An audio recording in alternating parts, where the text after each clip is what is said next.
ರಾಮಕೃಷ್ಣ ಹೆಗಡೆ ಅವರು ಪ್ರಥಮ ಮುಖ್ಯಮಂತ್ರಿ ಆದಾಗ ಅವರು ಒಂದು ಹೊಸ ಒಂದು ಪೀಳಿಗೆಯನ್ನು ಸೃಷ್ಟಿ ಮಾಡೋದು ಅಂತ ನನಗನ್ಸುತ್ತೆ. ಹೆಗಡೆಯವರು ಕೂಡ ತಮ್ಮ ಕುಟುಂಬ ರಾಜಕೀಯಕ್ಕೆ ಬಲಿಯಾದರು. ಸೊ ಅದನ್ನು ಲೋಕಲ್ ಲೀಡರ್ಸ್ ತಂದು ಸರ್ ಇದನ್ನು ಮಾಡಿಬಿಡಿ, ಎಲೆಕ್ಷನ್ ಟೈಮ್ನಲ್ಲಿ ಇಂಥವೆಲ್ಲ ಮಾಡಬೇಕು. ರಾಮಕೃಷ್ಣ ಹೆಗಡೆಯವ್ರನ್ನ ಜನತಾದಳದಿಂದನೇ ವಜಾ ಮಾಡಿದ್ರು. ಅಧಿಕಾರ ದುರುಪಯೋಗದ ಒಂದು ಆಪಾದನೆ ಕೂಡ ಅವ್ರ ಮೇಲೆ ಬಂತು. Sir, what you suggested will be administratively wrong and amount contempt of supreme court. ವ್ಯಗ್ರರಾಗಿ ಏನು ಹೇಳ್ತಾ ಇದ್ರಿ? ಚೇರ್ ಹಿಂದಕ್ಕೆ ಹಾಕಿ ಬಿಸಾಕಿದ್ದು ಇದಕ್ಕೆ ಹೇಳ್ತಾ ಇದ್ರು 8-10 ಅಡಿ ದೂರ ಹಿಂದೆ ಕೊಟ್ಟಾಯ್ತು ಚೇರ್. ಅವರೇ ಅವರ ತಲೆ ಮೇಲೆ ಚಪ್ಪಡಿ ಹೇಳಿದ್ರು. ಸ್ನೇಹಿತರೆ ನಮಸ್ಕಾರ, ಹೊಸ ದಿಗಂತ ಡಿಜಿಟಲ್ ಚಾನಲ್ಗೆ ಸ್ವಾಗತ. ನಮ್ಮ ಫ್ಲ್ಯಾಶ್ ಬ್ಯಾಕ್ ಕಾರ್ಯಕ್ರಮದ 4ನೇ ಸರಣಿಗೆ ನಾವು ಪಾದಾರ್ಪಣೆ ಮಾಡ್ತಾ ಇದ್ದೇವೆ. ತಮ್ಮ ಅಪಾರ ಅನುಭವವನ್ನು ನಮ್ಮ ವೀಕ್ಷಕರಿಗೆ ಹಂಚ್ತಾ ಇರುವಂತಹ ಪಿ ರಾಮಕೃಷ್ಣ ಉಪಾಧ್ಯಾಯ ಅವರು ಎಂದಿನಂತೆ ನಮ್ಮ ಸ್ಟುಡಿಯೋದಲ್ಲಿದ್ದಾರೆ. ಅವರಿಗೆ ನಾನು ಸ್ವಾಗತವನ್ನು ಕೋರ್ತೀನಿ. ನಮಸ್ಕಾರ ನಮಸ್ಕಾರ. ಸೊ ಕಳೆದ ಸರಣಿಯವರೆಗೆ ನಾವು ರಾಮಕೃಷ್ಣ ಹೆಗಡೆಯವರ ಆಡಳಿತಾವಧಿಯವರವರೆಗೆ ಬಂದಿದ್ವಿ. ಸೊ ಅವರ ಆಡಳಿತಾವಧಿಯಲ್ಲಿ ಆದಂತಹ ಕೆಲವು ರಾಜಕೀಯ ವಿಚಾರಗಳ ಬಗ್ಗೆ ಕೂಡ ಮಾತಾಡಿದ್ವಿ. ಆದರೆ ರಾಮಕೃಷ್ಣ ಹೆಗಡೆಯವರ ಅವಧಿ ಅಂತ ಬಂದಾಗ ಅಥವಾ ರಾಮಕೃಷ್ಣ ಹೆಗಡೆಯವರ ನಾಯಕತ್ವ ಅಂತ ಬಂದಾಗ ರಾಮಕೃಷ್ಣ ಹೆಗಡೆಯವರ ನಾಯಕತ್ವದಲ್ಲಿ ಬೆಳೆದು ಬಂದ ಅನೇಕ ನಾಯಕರು ಅದಾದ ನಂತರದಲ್ಲಿ ಸಾಕಷ್ಟು ಬಹಳ ದೊಡ್ಡ ಪಾತ್ರವನ್ನು ಕರ್ನಾಟಕದ ರಾಜಕಾರಣದಲ್ಲಿ ವಹಿಸಿದರು. ಸೊ ರಾಮಕೃಷ್ಣ ಹೆಗಡೆಯವರ ಗರಡಿಯಲ್ಲಿ ಪಳಗಿದಂತಹ ನಾಯಕರುಗಳು ಆಗ ಅವರು ನಾಯಕರು ಆಗಿರಲಿಲ್ಲ. ಅವರನ್ನು ರಾಮಕೃಷ್ಣ ಹೆಗಡೆಯವರು ಹೇಗೆ ಗುರುತಿಸಿದ್ರು, ಅವರನ್ನು ಹೇಗೆ ಆರಿಸಿದ್ರು ಮತ್ತು ಅವರನ್ನು ಹೇಗೆ ಬೆಳೆಸಿದ್ರು ಅಂತ ನೋಡಿ. 1983 ಜನವರಿಯಲ್ಲಿ ಈ ಹೊಸ ಜನತಾ ಪಕ್ಷದ ಸರ್ಕಾರ ಅಧಿಕಾರಕ್ಕೆ ಬಂದದ್ದು. ಇವರೆಲ್ಲ ಏನೋ ಅಧಿಕಾರ ಕಂಡವರೇ ಅಲ್ಲ. 40 ಚಿಲ್ಲರೆ ವರ್ಷ ಕಾಂಗ್ರೆಸ್ ಅಧಿಕಾರದಲ್ಲಿತ್ತು. ಪ್ರಥಮ ಬಾರಿಗೆ ಬಂದಾಗ ರಾಮಕೃಷ್ಣ ಹೆಗಡೆಯವರು ಪ್ರಥಮ ಮುಖ್ಯಮಂತ್ರಿ ಆದಾಗ ಅವರು ಒಂದು ಹೊಸ ಒಂದು ಪೀಳಿಗೆಯನ್ನು ಸೃಷ್ಟಿ ಮಾಡೋದು ಅಂತ ನನಗನ್ಸುತ್ತೆ. ಯಾಕಂದರೆ ಅಫ್ಕೋರ್ಸ್ ರಾಜಕೀಯದಲ್ಲಿ ಬೆಳೆದಿದ್ದಂಥ ದೇವೇಗೌಡರಿದ್ದು, ಬೊಮ್ಮಾಯಿ ಅವರಿದ್ದರು, ಜಯೇಶ್ ಪಟೇಲ್ರಿದ್ದರು, ಇವರೆಲ್ಲ ಸಾಕಷ್ಟು ಅನುಭವ ಆಗಿತ್ತು. ಆದರೆ ಅಧಿಕಾರವನ್ನು ಯಾವತ್ತೂ ಅನುಭವಿಸಿರಲಿಲ್ಲ. ಸೊ ಇವರೆಲ್ಲರ ಜೊತೆಗೆ ಮಂತ್ರಿ ಮಂಡಲದಲ್ಲಿ ಅವರು ತಂದಂಥ ಕೆಲವು ನಾಯಕರು, ಆಮೇಲೆ ನಾಯಕರು ಅನ್ಸ್ಕೊಂಡವರು ಸ್ಟೂಡೆಂಟ್ ಲೀಡರ್ಸ್ ಆಗಿದ್ದವರು. ಒಂದು ರಘುಪತಿ ಆಗಿರ್ಬೋದು, ಜೀವರಾಜ್ ಆಳ್ವ ಅವರಾಗಿರ್ಬೋದು, ಹೀಗೆ ಬಂದವರು ಭಾಳಷ್ಟು ಜನ ಆ ಕಡೆ ಜಯ ಬಂದರು. ದೆನ್ ಲಕ್ಷ್ಮೀ ಸಾಗರ್ ಲಾ ಪ್ರೊಫೆಸರ್ ಆಗಿದ್ದರು, ಅವರನ್ನು ತಗೊಂಡು ಬಂದರು. ಸೊ ಇವರೆಲ್ಲ ಮುನ್ನೆಲೆಗೆ ಬಂದು ಒಂದು ರೀತಿಯ ಹೊಸ ರಾಜಕೀಯ ಇದನ್ನು ಜಿಜ್ಞಾಸೆ ಬೆಳೆಸೋದಕ್ಕೆ ಪ್ರಯತ್ನ ಪಟ್ಟರು. ಸೊ ಇಂಥ ಒಂದು ಒಳ್ಳೆಯ ರೀತಿಯ ಸರ್ಕಾರವನ್ನು ಅವರು ಬಿಗಿನಿಂಗಲ್ಲಿ ಕೊಟ್ಟರು.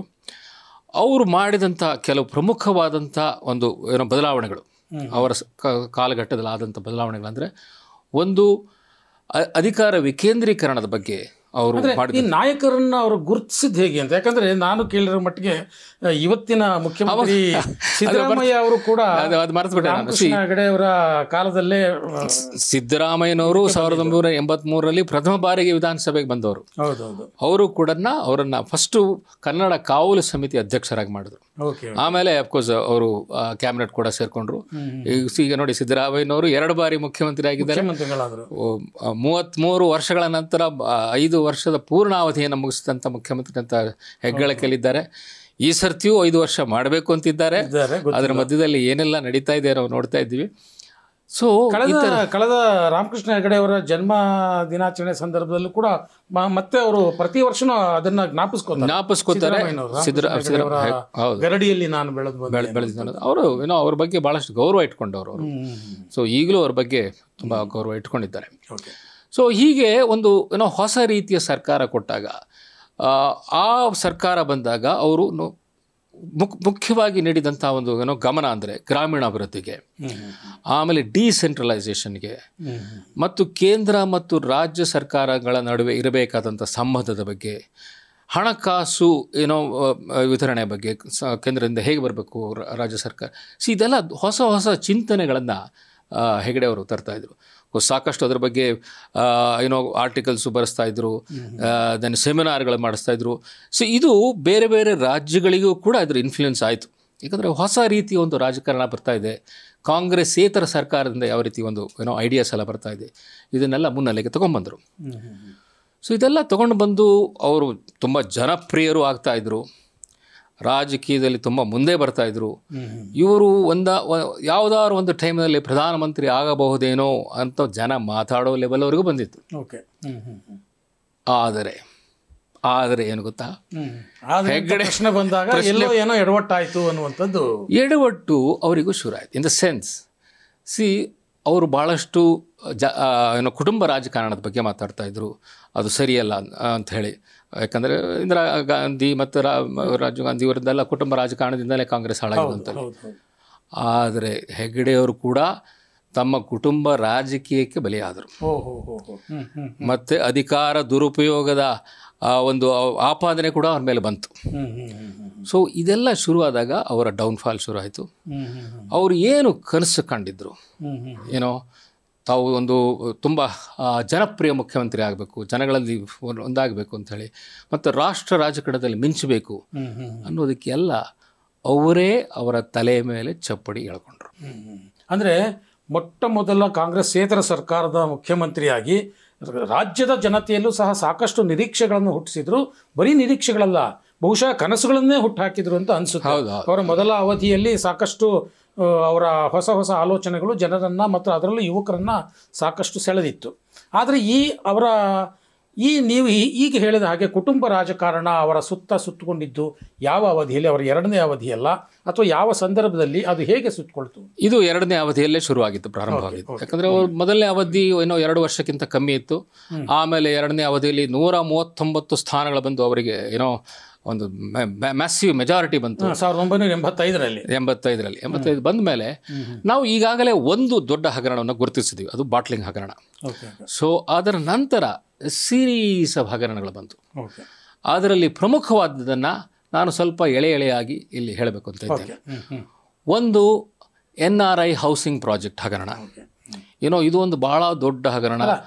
ಇವರ ಸರ್ಕಾರದಲ್ಲಿ ಕಂಡು ಬಂದಂಥ ಮೊದಲ ಇದು ಯಾವುದು ಅಂತ ಹಗರಣ ಅಂತ ಕರೆಸ್ಕೊಳ್ಳೋದಾದರೆ KSRTC ಕೋದಂಡರಾಮಯ್ಯ ಅವರ.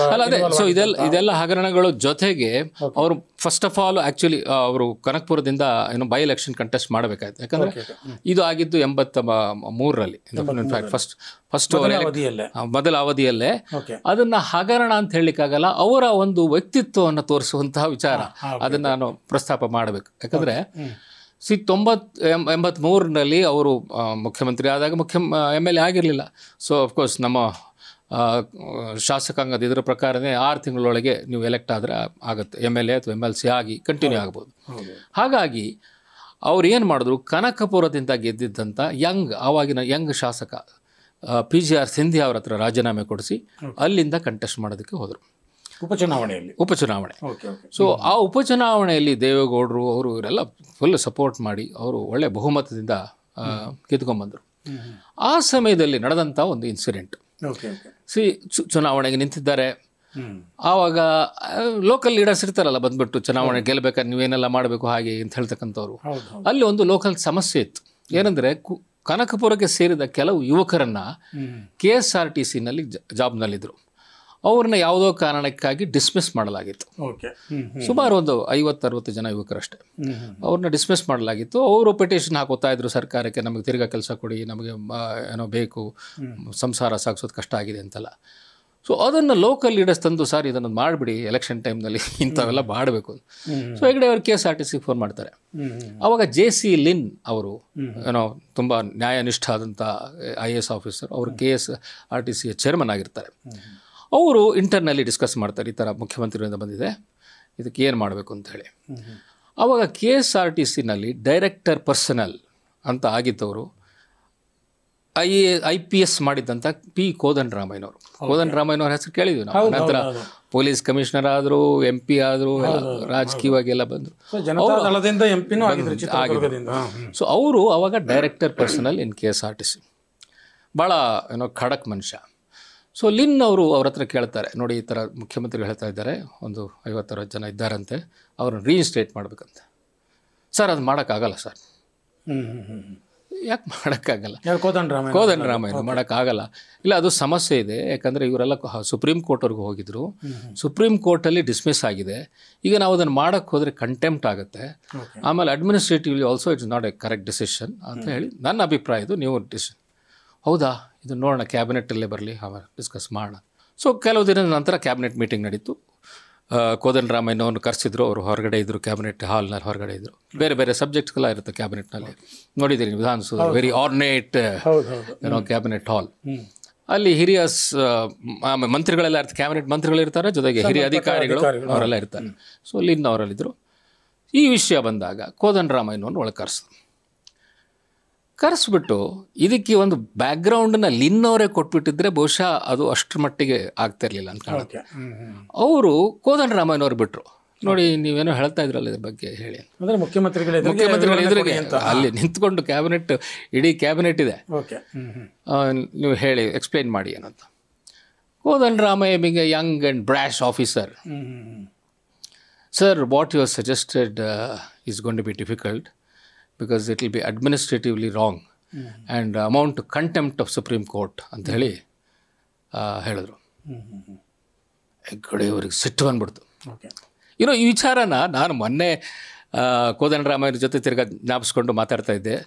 ಆವಾಗ ಕ್ಯಾಬಿನೆಟ್ ಒಳಗಡೆ ಏನಾಯಿತು ಅನ್ನೋ ವಿಚಾರಗಳು ನನಗೆ ಗೊತ್ತಿರಲಿಲ್ಲ. ಮೊನ್ನೆ ಅವ್ರ ಹತ್ರ ಡಿಸ್ಕಸ್ ಮಾಡಾಗ ಅವರೊಂದು ಸುಮಾರು ಒಂದು ಅರ್ಧ ಗಂಟೆ ಅದನ್ನೆಲ್ಲ ಎಕ್ಸ್ಪ್ಲೇನ್ ಮಾಡಿದ್ರು. ಹೆಗ್ಗಡೆ ಅವರು ವ್ಯಗ್ರರಾಗಿ, ಏನು ಹೇಳ್ತಾ ಇದ್ರಿ ನೀವು? ಈಗ ಚೇರ್ ಹಿಂದಕ್ಕೆ ಹಾಕಿ ಬಿಸಾಕಿದ್ದು ಇದಕ್ಕೆ ಹೇಳ್ತಾ ಇದ್ರು, 8-10 ಅಡಿ ದೂರ ಹಿಂದೆ ಕೊಟ್ಟಾಯ್ತು ಚೇರ್ ಅಂತ. You don't know anything about administration, I know. I don't have to learn anything about administration from you can go ಅಂತ ಹೇಳಿ ಕಳಿಸಿದ್ರಂತೆ. ಸಾಮಾನ್ಯವಾಗಿ ಈ ಥರದ ಇದು ಸ್ವಭಾವ ಹೆಗಡೆ ಅವ್ರದ್ದು ಅಂತ ಹೊರಗಡೆಗೆ ಜನಗಳಿಗೆ ಗೊತ್ತಿರೋಲ್ಲ. ಯಾವಾಗಲೂ ನಗ್ತಾ ಇರ್ತಾರೆ, ಕೂಲ್ ಅಂಡ್ ಭಾಳ. ನೋಡಿ, ಇದೆಲ್ಲ ಹೆಂಗೆ ನಡೆಯುತ್ತೆ.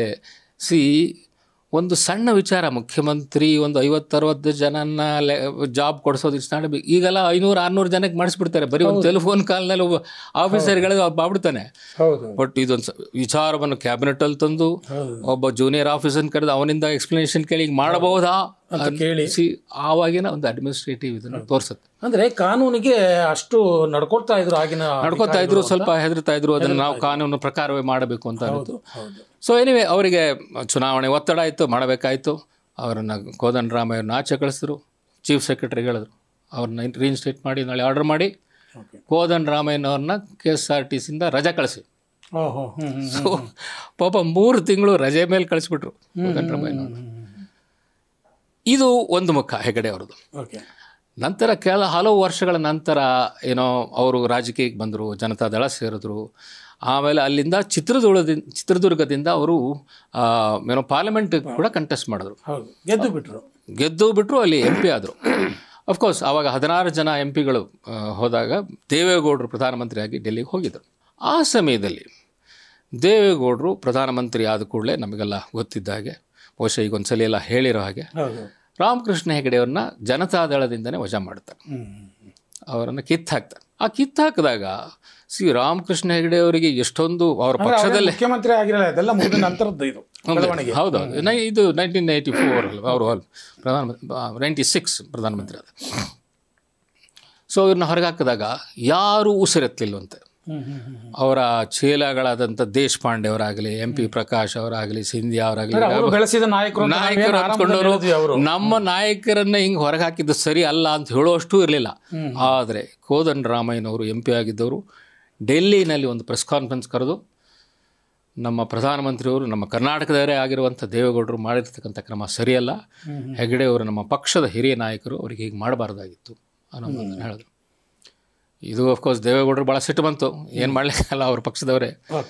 ಹೆಗ್ಗಡೆ ಅವರಿಗೆ ಪರಲ್ಲ, ಒಬ್ಬರು ಒಂದು ಅನ್ನ ಪರವಾಗಿ ನಿಂತ್ಕೊಂಡು ಮಾತಾಡಿದ್ನಲ್ಲ ಅಂತ. ಈ ವ್ಯಕ್ತಿ ಬಗ್ಗೆ ಅವರ ಹಿಂದೆ ನಡೆದುಕೊಂಡ ರೀತಿ ಕೂಡ ಅವರ ಮನಸ್ಸಿನಲ್ಲಿ ಇದ್ದಿರಬೇಕು. ಕುರ್ಚಿ ದೂಕಿ ಕೋಪ. ಸೊ ಬದಲಾವಣೆ, ಮನುಷ್ಯ ಹೇಗೆ ಬದಲಾವಣೆ ಆಗ್ತಾನೆ.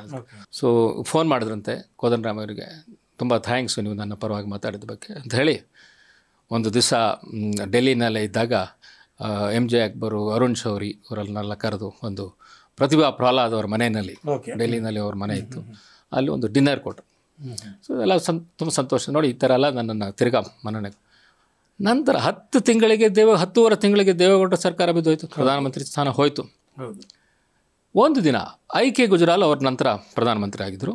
ಅವರು ಕೋದಂಡರಾಮಯ್ಯನವ್ರಿಗೆ ಫೋನ್ ಮಾಡ್ತಾರೆ, please come to my house ಅಂತೇಳಿ. ಅವ್ರ ಮನೆಗೆ ಹೋಗಿ ಕೋದಂಡರಾಮಯ್ಯನೋ ಕರಿತಾ ಇದ್ದಾರೆ ಪ್ರಧಾನಮಂತ್ರಿ. ಹೋದಾಗ I am going to make you cabinet minister. ನಿಮ್ಮನ್ನು ನಮ್ಮ ಕ್ಯಾಬಿನೆಟ್ನಲ್ಲಿ ತೊಗೊಳ್ಬೇಕು ಅಂತಿದ್ದೀವಿ. ಇದಕ್ಕೆ ಭಾಳ ಒತ್ತಾಯವಾಗಿ ರೆಕಮೆಂಡೇಷನ್ ಬಂದಿದ್ದಕ್ಕಂಥದ್ದು ರಾಮಕೃಷ್ಣ ಹೆಗಡೆ ಅವರಿಂದ. ನಿಮ್ಮ ಬಗ್ಗೆ ಭಾಳ ಒಳ್ಳೆಯ ಮಾತುಗಳು ಹೇಳಿದ್ದಾರೆ, ನಿಮ್ಮನ್ನು ಮಂತ್ರಿ ಮಾಡ್ತಾಯಿದ್ದೀವಿ, ರೆಡಿಯಾಗಿ ಅಂತ ಹೇಳಿ ಕಳಿಸ್ತಾರೆ. ಕೋದಂಡರಾಮಯ್ಯನವ್ರಿಗೆ ಖುಷಿ ಅರೆ ನನಗೆ ಇಷ್ಟು ಮತ್ತು ರೆಕಗ್ನಿಷನ್ ಸಿಗ್ತಾ ಇದೆ ಅಂತ ಹೇಳಿ. ಆದರೆ ಅದೇ ಕೆಲವು ದಿನಗಳಲ್ಲಿ ಕಾಂಗ್ರೆಸ್ ಸಪೋರ್ಟನ್ನು ವಿಡ್ರಾ ಮಾಡಿ ಐಕ್ಯ ಗುಜರಾತ್ ಸರ್ಕಾರವೇ ಬಿದ್ದೋಗುತ್ತೆ. ಅಂದರೆ ಮಂತ್ರಿ ಆಗಕ್ಕಾಗಲಿಲ್ಲ, ಮಂತ್ರಿ ಆಗಲಿಲ್ಲ ಅವರು. ಕೇಂದ್ರದಲ್ಲೂ ಮಂತ್ರಿ ಆಗಿಲ್ಲ, ಎಲ್ಲೋ ಮಂತ್ರಿ ಏನಾಗಲಿಲ್ಲ ಅವರು. ಸೊ ಈ ವಿಚಾರ ಏನು ತೋರಿಸ್ತಂದರೆ ಹೆಗಡೆ ಅವರ ಏನೋ ಡಿಫ್ರೆಂಟ್ ಪರ್ಸನಾಲಿಟಿ ಅವರ ಇದನ್ನು. ಮತ್ತು ರಾಜಕೀಯದಲ್ಲಿ ಒಂದೊಂದು ಘಟನೆಯ ನಂತರ ಮನೋಭಾವಗಳು ಹೇಗೆ ಬದಲಾಗುತ್ತೆ ಅನ್ನುವಂಥದ್ದನ್ನು ತೋರಿಸುತ್ತೆ. ಅದೇ. ಸೊ ಇದು ಒಂದು ಮುಖ. NRI ಹೌಸಿಂಗ್ ಪ್ರಾಜೆಕ್ಟ್ ಹಗರಣ, ಬಹು ದೊಡ್ಡ ಹಗರಣ. ತಮ್ಮ ಸಹೋದ್ಯೋಗಿಗಳ ಮಾತನ್ನು ಅಷ್ಟು ಕೇಳ್ತಾ ಇರಲಿಲ್ಲ, ಅವ್ರನ್ನೆಲ್ಲ ಕನ್ಸಲ್ಟ್ ಮಾಡ್ತಾ ಇರಲಿಲ್ಲ ಕೆಲವು ವಿಚಾರಗಳಲ್ಲಿ. ಆವಾಗ ಎಸ್ಟಿಮೇಟ್ ಮಾಡಿದ್ದು 100 ರಿಂದ 150 ಕೋಟಿ. ಗುಸುಗುಸು ನಡೀತಾ ಇರುತ್ತೆ, ಬೇರೆ ಕ್ಯಾಬಿನೆಟ್ ಕೊಲೀಗ್ಸ್ಗೂ ಗೊತ್ತಿರುತ್ತೆ. ಖಂಡಾಲ್ವಾಲ ಅಂತ ಹೇಳಿ ಅವನು ಅದರಿಂದ ಇರ್ತಾನೆ. NRI ಹೌಸಿಂಗ್ಗೆ 110 ಎಕರೆ ಕೊಡೋದು ಕ್ಯಾಬಿನೆಟ್ ಮುಂದೇನೂ ಬಂದಿರೋಲ್ಲ.